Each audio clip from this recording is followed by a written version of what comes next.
24 घंटे में देश में कोरोना के 3,62,727 नए मरीज सामने आए हैं। 24 घंटे में कोरोना के 4,120 मरीजों की मौत हो गई है। अब तक 17 करोड़ 72 लाख से ज्यादा वैक्सीन की डोज भी देश भर में लोगों को लग चुकी है। लेकिन आपको बता दें, सावधान रहने की बहुत जरूरत है, क्योंकि जो मामले कम हो रहे थे, कल जो 24 घंटे के आंकड़े आज आए हैं, उसके पहले के जो 24 घंटे के आंकड़े आए थे वो 3,48,000 के आसपास थे। लेकिन एक बार फिर 3,62,727 मामले पिछले 24 घंटे में आए हैं और देश भर में 4,120 लोगों की जान गई है कोरोना संक्रमण की वजह से। और लगातार कोशिश हो रही है कि देश भर में लोगों को जल्द से जल्द वैक्सीनेट किया जाए, वैक्सीनेशन हो जाए, ताकि लोग सुरक्षित हो सकें। लेकिन उसके बावजूद मामले बढ़ रहे हैं, दिक्कतें लोगों की बढ़ी हुई हैं। ऐसे में सावधानी बरतना ही एकमात्र उपाय है। और एक तरफ कोरोना का हाहाकार है, तो दूसरी ओर कोरोना से ठीक हो रहे मरीजों को कई दिक्कतों का भी सामना करना पड़ रहा है। और ऐसे में आप क्या करें क्या नहीं, ये जानना बहुत जरूरी है। और इसी पर बात करने डॉक्टर राजू व्यास, कार्डियोलॉजिस्ट, फोर्टिस हॉस्पिटल से जुड़ गए हैं। बहुत स्वागत है आपका डॉक्टर व्यास। सर, सबसे पहले ये समझना चाहेंगे, पोस्ट कोविड कई सारी दिक्कतें हो रही हैं लोगों को, सांस लेने में वीकनेस, तमाम तरह की दिक्कतें आ रही है। सर, एक तो क्या क्या चीजें हो सकती हैं और क्या कुछ करें उसके लिए? वैसे ये एक बहुत ही बड़ा वाइडर एस्पेक्ट है जिसे हमें समझना पड़ेगा। बहुत सारे, ये स्पेशली उन मरीजों में हम लोग ये तकलीफें देख रहे हैं जो लोग मॉडरेट टू सीवियर कैटेगरी के पेशेंट, जो कि हॉस्पिटल में जाके जिन्होंने अपना इलाज लिया है, उन मरीजों में ये प्रॉब्लम दिखाई देती है। ये करीब करीब उसी प्रकार की प्रॉब्लम्स है जिस तरीके से हम नॉर्मल हर मरीजों को देखते हैं। स्पेशली अगर हम देखें तो इसमें सबसे पहले जो सबसे बड़ा इम्पैक्ट हम लोग देखते हैं, वो देखते हैं साइकोलॉजिकल इम्पैक्ट है। कोरोना मरीज की जो आईसीयू से निकलने वाले मरीज है, उनको साइकोलॉजिकल इम्पैक्ट सबसे ज्यादा पड़ता है। बाहर निकलने के बाद बहुत सारे लोग इरिटेबल, डिप्रेशन में चले जाते हैं। इसी प्रकार से अगर अंग वाइज हम देखें तो इनमें सबसे कॉमनेस्ट प्रॉब्लम जो हमें दिखाई देती है वो देती है लंग से रिलेटेड इश्यूज। लंग में भी क्या है कि शुरू के दिनों में बहुत दिनों तक लोगों को जो है सांस लेने में तकलीफ रहती है, जैसे कि कुछ लोगों का सैचुरेशन कम रहेगा, तो उन लोगों को एक सपोर्टिव मेजर के लिए हम कुछ स्टेरॉइड कुछ ऑक्सीजन थेरेपी लेनी पड़ रही है घर में, या उनको एक्टिव फिजियोथेरेपी करवानी पड़ती है, और साथ में सपोर्टिव ट्रीटमेंट के रूप में बहुत सारे जो हम नेबुलाइजर्स एडवाइस करते हैं वो लेनी पड़ती है। लेकिन चेस्ट के साथ साथ बहुत सारे ऐसे भी मरीज हैं जिनको कि हार्ट की प्रॉब्लम भी होने की संभावना बनी रहती है। और हमने पिछली वेव में और वेस्टर्न वर्ल्ड के एक एक्सपीरियंस से सीखा है कि इनमें से बहुत सारे मरीज ऐसे भी होते हैं, करीब अंदाजन 20 से 30% मरीज, जिनको कि पोस्ट कोविड सिनेरियो में, पोस्ट कोविड टाइम के अंदर हार्ट की प्रॉब्लम होने की संभावना होती है। और ये इसलिए होती है क्योंकि इसमें दो प्रकार की कैटेगरी के मरीज होते हैं। एक वो मरीज होते हैं जिनको ऑलरेडी एग्जिस्टिंग कार्डियक प्रॉब्लम है, और एक वो भी होते हैं जिनको एग्जिस्टिंग प्रॉब्लम नहीं है। और इसका होने का बेसिक कारण ये होता है कि दो तरीके से कोरोना वायरस जो है वो हमारे शरीर पे या हमारे हार्ट पे या बॉडी पे अफेक्ट करता है। एक, शुरू के दिनों में जब वायरल लोड बहुत ज्यादा होता है तो वायरस डायरेक्ट भी हार्ट को अटैक कर सकता है, और दूसरा, जब ये 5 से 7 दिन का समय बीत जाता है तो उसके बाद में जो है उनके जो इन्फ्लेमेशन या शरीर में जो रिएक्शंस होते हैं पोस्ट कोविड इन्फेक्शन के बाद में, तो उन लोगों को इन्फ्लेमेशन होता है। ये इन्फ्लेमेशन कहीं पे भी हो सकता है, या दोनों मैकेनिज्म से हमारी हार्ट की मसल्स जो है वो वीक हो सकती है। हार्ट की जो छोटी छोटी आर्टरीज, जिसको कि हम कोरोनरी आर्टरीज बोलते हैं, उसकी जो इनर लाइनिंग होती है उसमें इन्फ्लेमेशन हो जाता है, जिससे प्लाक रप्चर होता है, उसके ऊपर प्लेटलेट फॉर्मेशन होता है, और ये सारे मरीज जो है वो चेस्ट पेन या हार्ट अटैक के साथ में प्रेजेंट हो सकते हैं।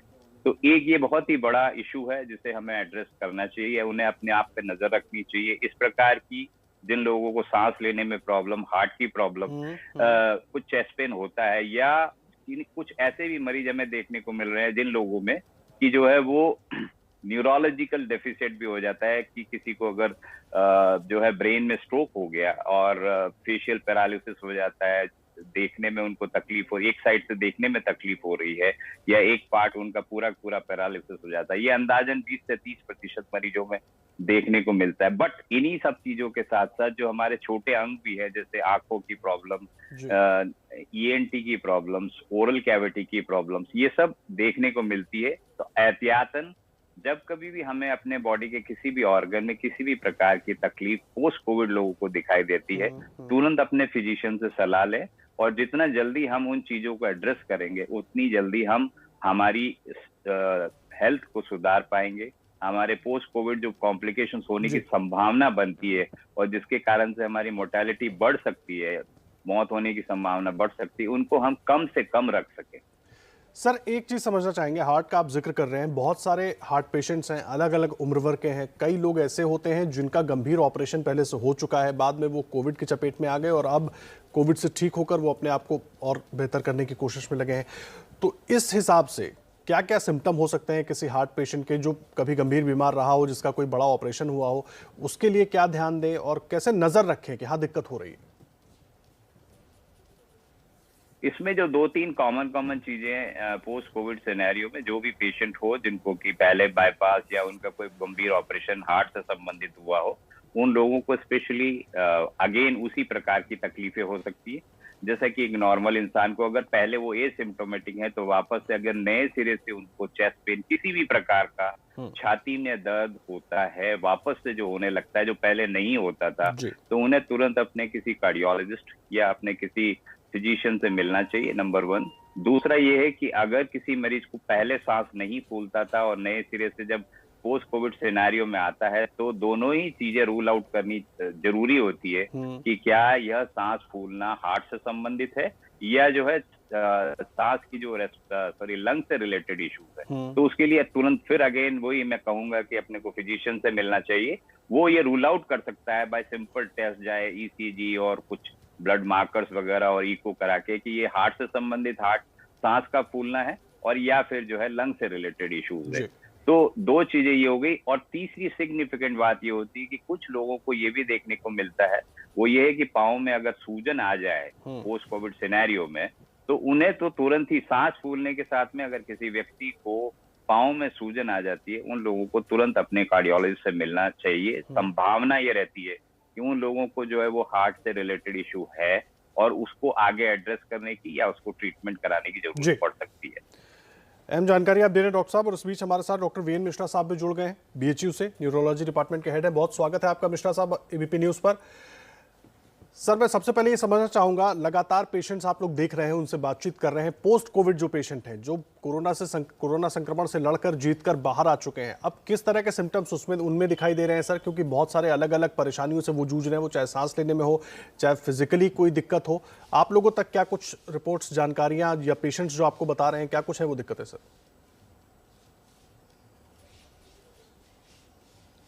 काफ़ी पेशेंट्स ऐसे आ रहे हैं जिनको बेसिक दिक्कत यह है कि उनको कमजोरी बहुत लग रही है और कमजोरी वो हाथ पैर की एक जनरलाइज कमजोरी होती है। एक दूसरी कमजोरी जो नए प्रकार की कमजोरी है जिसमें हाथ पैर में झुंझुनापन के साथ कमजोरी आ रही है, जिसको हम न्यूरोलॉजी की भाषा में जीबी सिंड्रोम कहते हैं, जिसमें धीरे धीरे नीचे का पैर फिर हाथ कमजोर हो जाता है। और इसमें हम लोगों को ये देखना होता है कि कहीं ये प्रोग्रेशन करके ऊपर सांस की दिक्कत फिर तो नहीं कर देगा। तीसरी एक बहुत अच्छी मतलब आपने जो पहल शुरू की, इसमें बताना चाहूँगा कि कई पेशेंट ऐसे हैं कि जो सरदर्द के साथ भी आ रहे हैं। जब सरदर्द के साथ आ रहे हैं तो उनमें एक बेसिक हम लोग ये देखना चाहते हैं कि कहीं ऐसा तो नहीं कि ब्रेन में कोई इन्फेक्शन हो गया या ब्रेन में कोई लकवा हो गया या ब्रेन में कोई सूजन आ गया। तो ऐसे पेशेंट्स को हम लोग न्यूरो इमेजिंग जरूर करना चाहते हैं। न्यूरो इमेजिंग के साथ साथ अगर जो प्रोफाइल अभी हम डॉक्टर साहब आपके इससे पहले जो बता रहे थे, तो एक जो जनरल प्रोफाइल होता है। डॉक्टर वीएन मिश्रा, मैं आपको बीच में रोक रहा हूं सर, इस वक्त बच्चों की वैक्सीन से जुड़ी एक बड़ी खबर है, वो अपने दर्शकों को बता देते हैं। बच्चों के वैक्सीनेशन को लेकर वैक्सीन के क्लिनिकल ट्रायल को मंजूरी मिल गई है, ये इस वक्त की बड़ी जानकारी हम दे रहे हैं। लगातार देश में इस बारे में चर्चा हो रही थी कि आखिर बच्चों को वैक्सीन कब मिलेगी, अब उसके क्लिनिकल ट्रायल के लिए अप्रूवल मिल गया है। प्रफुल्ल हमारे साथ जुड़ गए, हमारे सहयोगी प्रफुल्ल श्रीवास्तव, उनसे अपडेट ले लेते हैं। प्रफुल्ल, पूरी जानकारी। देखिए, डीसीजीआई की जो सब्जेक्ट एक्सपर्ट कमेटी है उसके पास ये प्रस्ताव आया था कि भारत बायोटेक की जो वैक्सीन है कोवैक्सीन, उसको बच्चों पर ट्रायल की अनुमति दी जाए। जो क्लिनिकल ट्रायल है दूसरे चरण का और तीसरे चरण का, इसको एनालिसिस करने के बाद सब्जेक्ट एक्सपर्ट कमेटी ने डीसी यानी drug control general of India के पास रिकमेंडेशन दी थी कि इसका ट्रायल किया जा सकता है 2 साल से 18 साल के बच्चों में, और इसको अनुमति दे दी जाए क्लिनिकल ट्रायल की। जिसके बाद 12 तारीख को जो है ये अनुमति डीसीजीआई की तरफ से दी गई है, जिसमें कहा गया है कि 2 से 18 साल के बच्चों पर इसका क्लिनिकल ट्रायल किया जा सकता है और 525 वॉलंटियर्स जो है इस पूरे क्लिनिकल ट्रायल में शामिल होंगे, जिन पे ये ट्रायल किया जाएगा। और उन लोगों को भी बड़े लोगों जो वयस्क हैं उनकी तरह ही 28 दिन में दूसरी डोज दी थी। तो क्लिनिकल ट्रायल की अनुमति मिल चुकी है और जल्द ही ट्रायल शुरू होने की उम्मीद की जा सकती है। जी प्रफुल्ल, एक बड़ा कदम होगा क्योंकि लगातार बच्चों को लेकर ये बात हो रही थी कि उनका वैक्सीनेशन कब होगा। 18 से 44 साल तक के लोगों का वैक्सीनेशन तो शुरू हो गया, लेकिन बच्चों के लिए बड़ी चिंता जताई जा रही थी। और 525 वॉलंटियर्स पे ये ट्रायल होगा, तो कब तक उम्मीद करें कि इसके नतीजे, इसका डेटा आएगा और कितना वक्त लग सकता है इसमें? देखिए आदर्श, बहुत लंबे समय से ये चर्चा थी कि बच्चों को वैक्सीनेशन कब दी जाएगी और बिना क्लिनिकल ट्रायल के कि बच्चों पर क्या इसकी वैक्सीन की सेफ्टी है और क्या एफिकेसी है, देखे बिना इसको नहीं किया जा सकता था। तो ऐसे में ट्रायल बहुत महत्वपूर्ण है और अब ये ट्रायल जो है 525 बच्चों पे किया जाएगा, जिसमें पहली डोज देने के बाद दूसरी डोज जो है वो 28 दिन बाद दी जाएगी।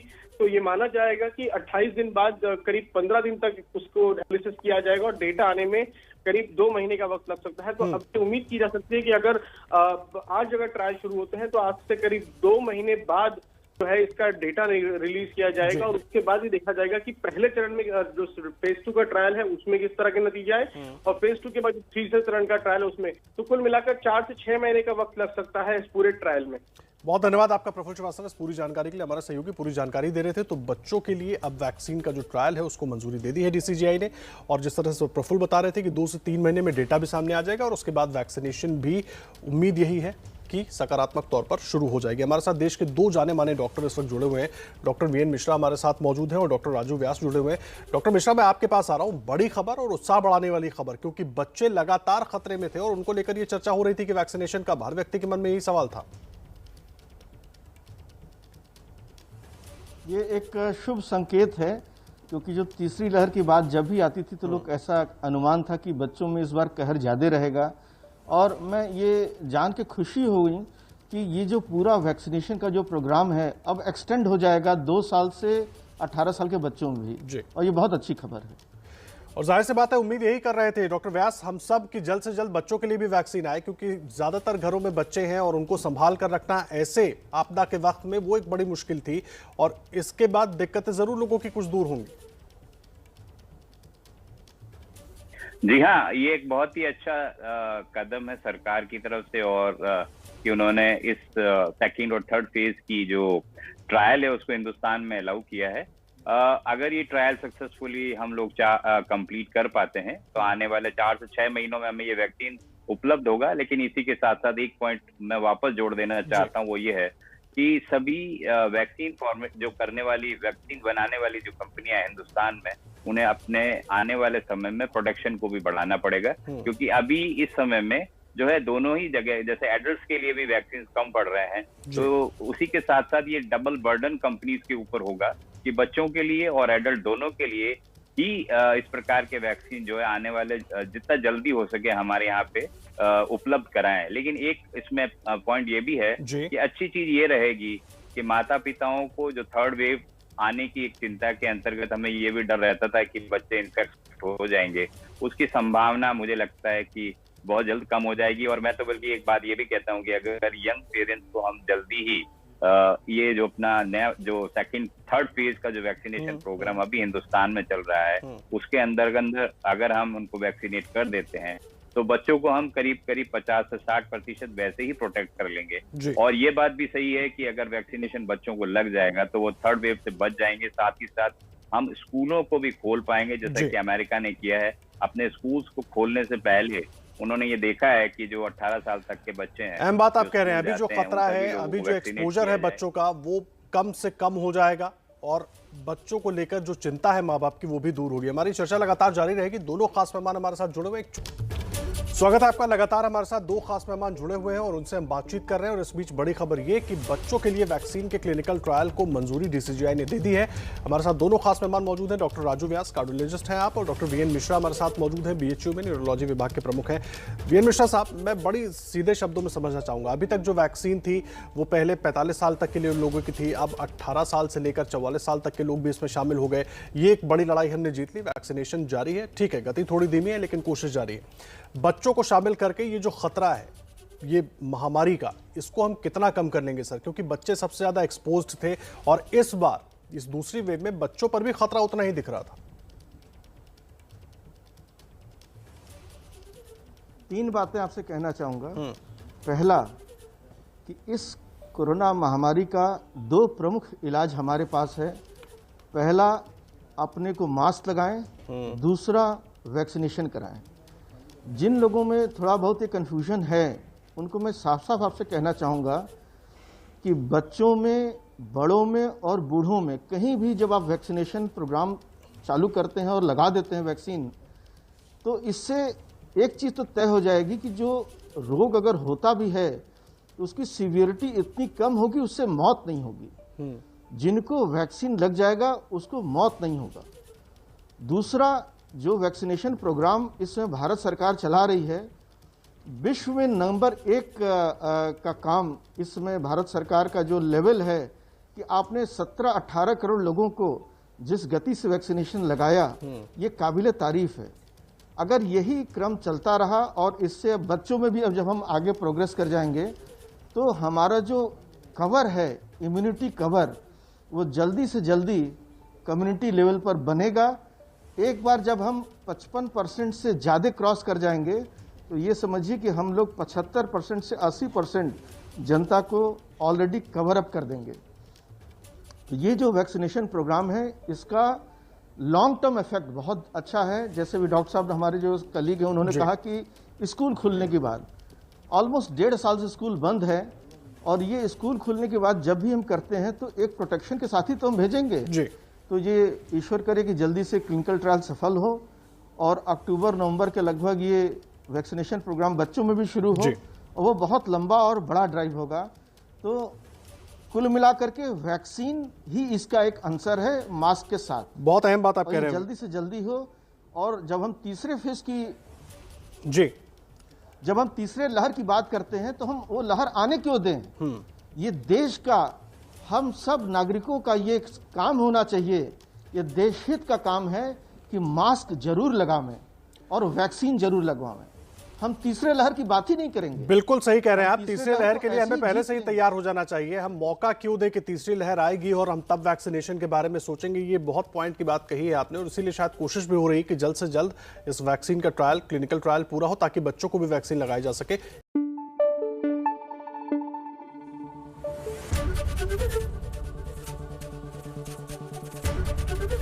एबीपी न्यूज आपको रखे आगे।